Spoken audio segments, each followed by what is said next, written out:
morning everyone. Today we are going to start with entropy change in various conditions. First of all, we will discuss Troughton's rule. What is Troughton's rule? It states that entropy of vaporization at the boiling point is for all substances approximately 85 joule per mole per Kelvin.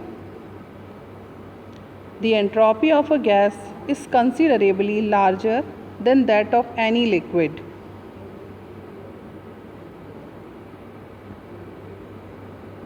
Troughton's rule says that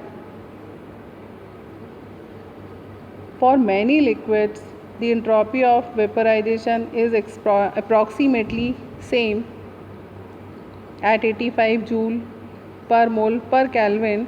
The partial success of the rule is due to the fact that the entropy of a gas is considerably larger than that of any liquid.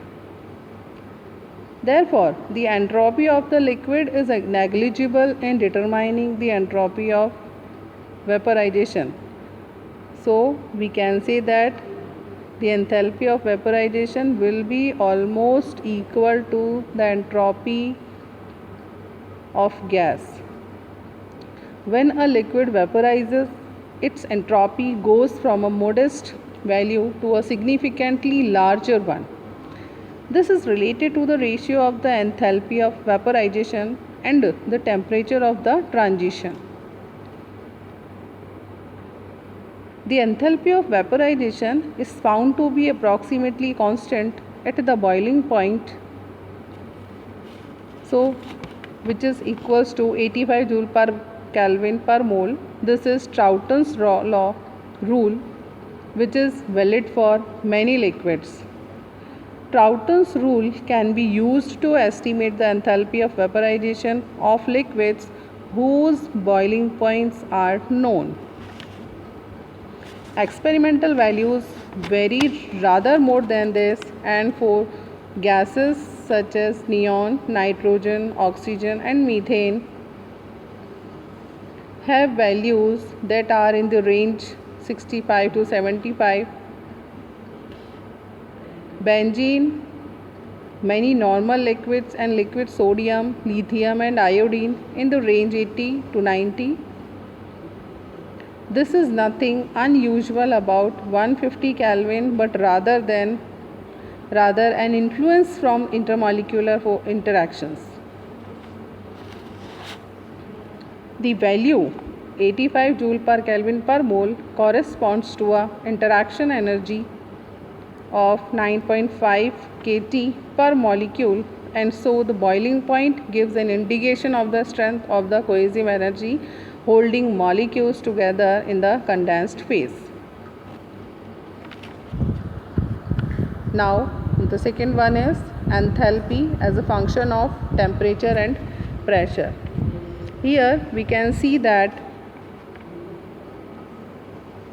entropy is the function of temperature and volume. We differentiate it and we get equation number 1. If energy as a function of temperature and volume, then after differentiating this equation, we get equation number 2. According to the first law of thermodynamics, that is state that dq, it means heat absorbed by the system, will be equal to the change in internal energy of the system and the work done by the system. On substituting the value of change in internal energy, we get equation number 3. On both sides, it is divided by temperature.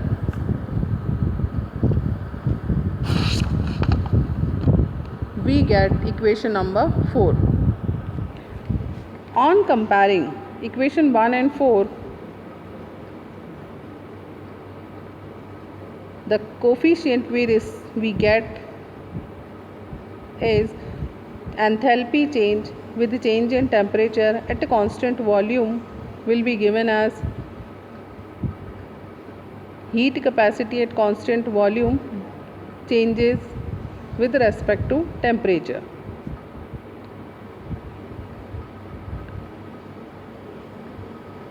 So the equation 6 denotes the change in entropy with the change in volume at a constant temperature. At constant volume, change in entropy with the change in temperature is given as, here Cv divided by T is always positive. So we can conclude that the entropy of a system increases with increasing temperature at constant volume. The change in entropy with the change in volume at a constant temperature is given as. Now the next one is entropy as a function of temperature and pressure.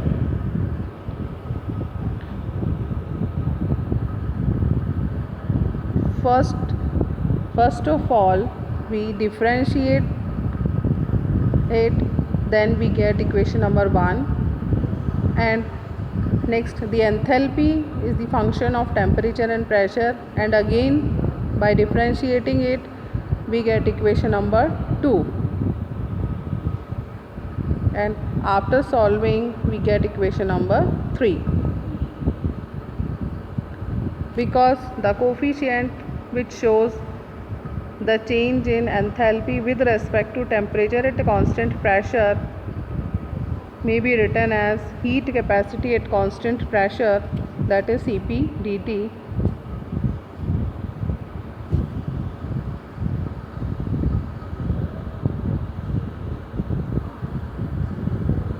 on substituting value of dH in equation number 3 we get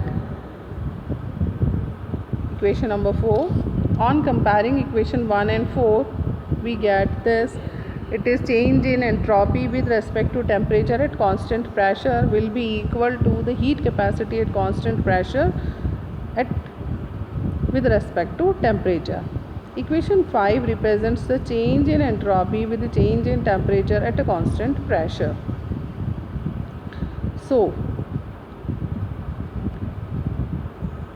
the next one, the change in entropy within the limits T1 and T2, we can calculate by this equation.